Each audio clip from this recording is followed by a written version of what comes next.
My question is about osteoporosis. I'm a physical therapist, and I feel like everybody and their aunt is coming in with osteopenia. Right. These women in their 40s that look fit and they do yoga.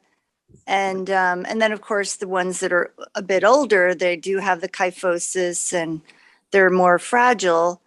I know your view on the DEXA scan, at least I think I do. What is your view on the drugs? Like, are they ever indicated? Not in my practice, they're not. Not that I don't use the bisphosphonates, which are the most commonly prescribed. I don't use. I find it unnecessary to use any of the medications because there are very little benefit of excessive cost and side effects. What I do use, though, is I use hormone replacement therapy because estrogen always builds bone back. Well, this is not a religion, folks. It's a matter of doing the best you can to help somebody. I use skin creams as hormone replacement therapy. And this is all discussed on my website, also in a book that I wrote called The McDougall Program for Women. And I also use antacids. I take people who have serious osteoporosis, I mean serious, and I put them on a couple of Tums a day. And what do the Tums do? Well, they're antacids, and they neutralize the dietary acids that are caused by eating animal products. Animal products are high in protein. Proteins are made of amino acids. The amino acids in animal foods are very acidic. They're called sulfur-containing amino acids. They break down to sulfuric acid. So just by, even if it didn't come from the food, just your daily metabolism, you make some acid. So, and when you eat the animal foods, you make just a load of acid that really weakens your bones because your bones are the primary buffering system of the body. Anyway, that's how I take care of somebody is I get them to eat a good diet, low in protein, of course. Get some sunshine. Sunshine's crucial for health and safe exercise.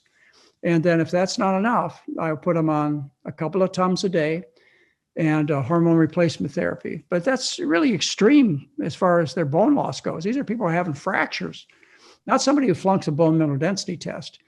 70% of women, 70 years of age and beyond, flunk the bone mineral density test. Excuse me? 70% of women have osteopenia or osteoporosis? No, they don't. What happens is this. Is when you're in your reproductive years, you store 2 pounds of minerals in your bones. For the baby, the growth of the fetus, and to breastfeed that baby, you need these minerals. And they're stored in your bones. And then you hit menopause and your body says, well, done with that. Not going to have any more babies. And it dumps the 2 pounds of minerals. And so that's why you flunk the bone mineral density test, because you normally and naturally dump the minerals. Not that the bone strength changes. It doesn't have to. Shouldn't if you take good care of yourself. But what happens is you just, something you reserve for the time when you're making babies, you don't need anymore. That's why 70% of women flunk postmenopausally. It's a bad test. Be careful. Thanks very much. It's a bad test in the sense that it's used to hook a whole bunch of people on doctor visits and a bunch of pills and shots and inhalations and all kinds of high profit stuff. It's not that it shouldn't and couldn't be used for some benefit. It's just like early detection of cancers. It's horrible what it does to our population of people, but in some cases it does a lot of good. You just got to know what you're using the test for, and not use it as a large net to cast over unsuspecting people and capture them. It's called disease mongering. It's taking healthy people and turning them into patients. That's what a lot of these tests are about. The bone mineral density tests, your mammograms, your colonoscopies, is taking healthy people and turning them into patients. They better be darn sure it works if they're going to do that, and it doesn't. Do you know that Canada, in 2019, in Canada, their official health doctrine says you do not get a colonoscopy, just like they joined the European countries. It's only the US and a few other countries that recommend colonoscopy for screening for colon cancer. Canadians are lucky. Their government, their health organization said, hey, this is wrong as of 2019. Don't do it. So, and when are we going to catch up? Well, industry is a lot bigger than, than other places. We're the richest country in the world, and it shows. Thanks again for that perspective. And let's go now to Tracy. Hi, Tracy. Hello. Hello, can you hear me? Yeah, I'm listening. Okay, I'm sorry. I had a question regarding a thyroid nodule that I've had for a few years. I've started going to a naturopath, and she's got me on progesterone, and I'm taking the estrogen that you can just get over the at Costco. And then she just put me on thyrosin. Are any of these going to help the nodule, or what can I do? Well, the thyroid hormone will often shrink the nodule. Thyroid, see, the nodules are formed as a result of overactivity of the thyroid gland because something's wrong. I don't have time to go into the details. So you grow these thyroid nodules, which are common to say the least. And unless they become a cosmetic issue, in other words, you have a big bulge in your neck that you can't stand about in public with, you just leave them alone. They rarely turn into cancer. And there are tests that would help you decide whether there's any possibility of them being cancer.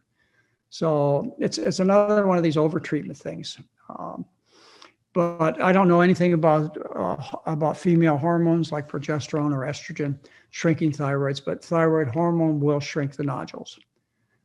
It's a common doctor prescribed method. We've been using it for years. For 50 years, we've been using it. Thanks, doctor. And now we're going to go to, George. Welcome, George. Thank you. First of all, I'd like to thank the Real Truth About Health for bringing Dr. McDougall to us. And I want to thank Dr. McDougall for writing the Starch Solution, because as a vegan, after reading your book, I never have to be worried about being satiated anymore. I have a question. Dr. Michael Grieger says that we should be concerned about the arsenic in rice. And you mentioned that the Chinese have been eating rice for thousands of years. Is the arsenic a relatively new problem? Was it always there? Well, what causes the arsenic?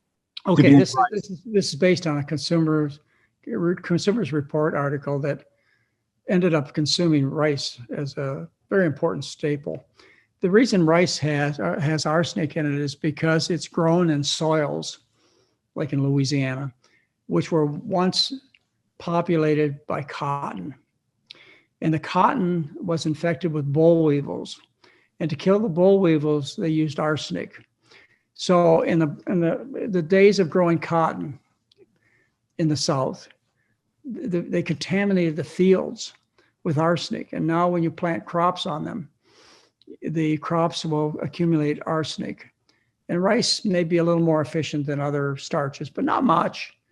Your hyperaccumulators, you talk about the poisonous metals, the cesium and thallium, and about the real serious poisons in the ground.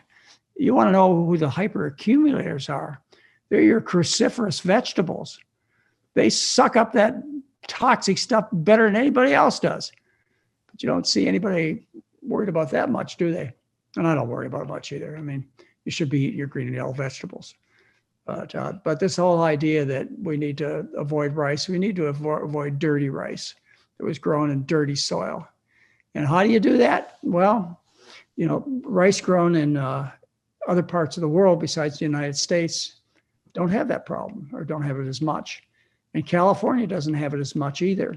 It's mainly in parts of the world where they grew cotton and had boll weevils, and they had to poison those little boll weevils, and they did it with arsenic. Thanks very much for that, doctor. And up next, we have Stacy. Welcome, Stacy. Hi, Dr. McDougall. Where are you doing the diabetes thing again on Sunday? Are you doing that on Chef AJ? Or? It'll be on this. We're doing it on the same forum. Oh, yay. Yeah. Oh, fantastic. This is the best conference ever. You guys are just incredible. We love you all. Thank you. If you can't wait, it's on YouTube. Everything. I literally listen to you like every time you're on Chef AJ, and like Oh, yeah. Wow, every it's place a I real possibly can. opportunity to be on her show. She's a Yeah. really important messenger, to say the least. But I'm on her show, Chef AJ, on almost every other Monday. And we have a lot of fun. And I try out my new material on her show. So that, like this coming the 18th, you're going to have to hear a lecture called "Eggs Are for Easter." And I know it's one day late. It's going to be on the 18th. But I felt like it was timely to talk to you guys about eggs and what the problems are and how they're sold and what the politics are behind them. So that's a lecture I'm giving in a few days. Perfect. I'll share that with my clients. Appreciate it. I've done one. They're all. I would encourage you to share with people. YouTube's a great thing, except for all the crazy ads that drive you nuts. I did. What I did is I'm doing a series of what I would like to do if I was your doctor, what I'd like to tell you, and I don't have that chance. If I was your doctor and you had breast cancer, this is what I want you to know. If you had autoimmune diseases, what I want you to know. If you were overweight, this is what I want you to know. Heart disease, these are the things that would be important before you had heart surgery for you to know. So I've got this whole series that I'm building, and I have, I don't know, maybe 6 or 8 lectures up there already of what I would tell you if I had the privilege of being your doctor. And I want you to learn this because you go see the other doctors, they'll have another point of view, I guarantee it. And you need to run what I had to say by them. And you can tell them I said so. You can ask them to watch the YouTube presentation or, read it out of the books and newsletters I've written. I believe me, I have no problem at all. You finding me some challenge from my colleagues. It's been a lifetime of challenge from them. They're fun. They're drug pushers. That's what they are, most of them. There are exceptions. I want to have to tell you, there are a lot, and I know some of you are reacting out there thinking, well, there are a lot of really good doctors. There are a lot of really good medications too, like penicillin. So I know I generalize, but I don't think I'm off base when I tell you that the medical business is dominated by men. So there's a tremendous amount of gender bias. And it's a for-profit business. Hospitals, they're in business. Drug pharmacies are in business. You think doctors work for free? They're in business. So you better go in as a well-informed customer, because you'll be at mercy to them if you don't take that attitude. You ought to go into them like they were used car salesmen. That's about as much respect as they're owed, as used car salesmen. They're going to trick you every time they get a chance. And maybe not intentionally. Maybe they're all well-intentioned. Let's just assume they are. But the amount of misinformation that goes on because of money, because of research paid by the food industries and research paid for 70% of the research that I read in my journals has a funding by an industry. 70%. So this is the stuff that's happening in your doctor's office. This is what's going through your dietitian's mind. Is propaganda from industry. It's just business. It's not a conspiracy, folks. They're not out to get you. They're out to make money.